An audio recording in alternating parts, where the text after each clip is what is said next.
স্বাগতম ইতিহাসের এক বিস্ময়কর অধ্যায়ে আরব সংস্কারের ইতিহাসে। একসময় অন্ধকারে ডুবে থাকা আরব সমাজ কিভাবে জ্ঞানের আলোতে আলোকিত হয়েছিল সেই কাহিনী জানাবো আজকের ভিডিওতে। সপ্তম শতাব্দীতে ইসলামের আবির্ভাবের পর আরব সমাজ শুরু হয় নতুন এক অধ্যায়। অজ্ঞতা, গোত্রীয় বিভেদ এবং কুসংস্কারের পরিবর্তে মানুষ খুঁজতে থাকে জ্ঞান, ন্যায় আর সত্যের পথ।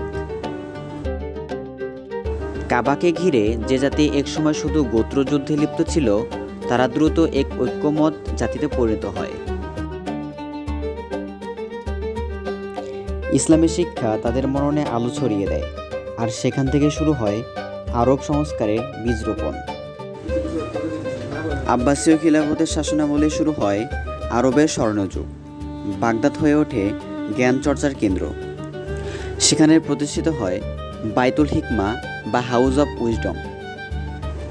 এখানে গ্রিক, রোমান, ভারতীয় ও পারস্য সভ্যতার গ্রন্থগুলো আরবিতে অনুবাদ করা হয়। জ্যোতির্বিদ্যা, গণিত, চিকিৎসা দর্শন প্রতিটি ক্ষেত্রে তৈরি হয় নতুন নতুন জ্ঞানের ভাণ্ডার। এই সময়ে জন্ম নেন কিছু মনীষী।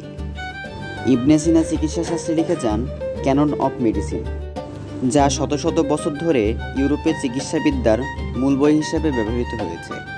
আল খাওয়ারিজমি গণিতকে নতুন উচ্চতায় নিয়ে যান, যার নাম থেকেই এসেছে অ্যালগরিদম। আল বিরুনি, ইবনে রুশদ তাদের গবেষণা আধুনিক বিজ্ঞান ও দর্শনের ভিত্তি স্থাপন করেন। এভাবে আরব সংস্কারের স্বর্ণযুগ বিশ্বকে উপহার দেয় জ্ঞানের নতুন দিগন্ত। আরব সংস্কার শুধু জ্ঞানেই সীমাবদ্ধ ছিল না, সাহিত্য, কবিতা, স্থাপত্য ও বাণিজ্যের এর প্রভাব ছিল। স্পেনের কার্ডোবা থেকে শুরু করে বাগদাদ পর্যন্ত বিশ্ববিদ্যালয়, গ্রন্থাগার আর গবেষণা কেন্দ্র গড়ে ওঠে। কার্ডোবা আল আন্দালুস হয়ে ওঠে ইউরোপীয় রেনেসাঁর প্রেরণার উৎস। ইউরোপের বিশ্ববিদ্যালয়গুলো শত শত বছর আরব বিজ্ঞানীদের লেখা বই পড়ে শিক্ষা লাভ করেছে। তাই বলা যায় আজকের আধুনিক সভ্যতার ভিত গড়ে উঠেছিল সেই আরব সংস্কারদেরই হাত ধরে। আরব সংস্কারের ইতিহাস আমাদের শেখায় জ্ঞানী সমাজের প্রকৃত শক্তি, আর সংস্কার ছাড়া কোনো জাতি অগ্রসর হতে পারে না। আপনি যদি ইতিহাসের গল্প ভালোবাসেন তবে চ্যানেলটি সাবস্ক্রাইব করুন, লাইক দিন এবং বন্ধুদের সাথে শেয়ার করতে ভুলবেন না। পরবর্তী ভিডিওতে দেখা হবে। ধন্যবাদ।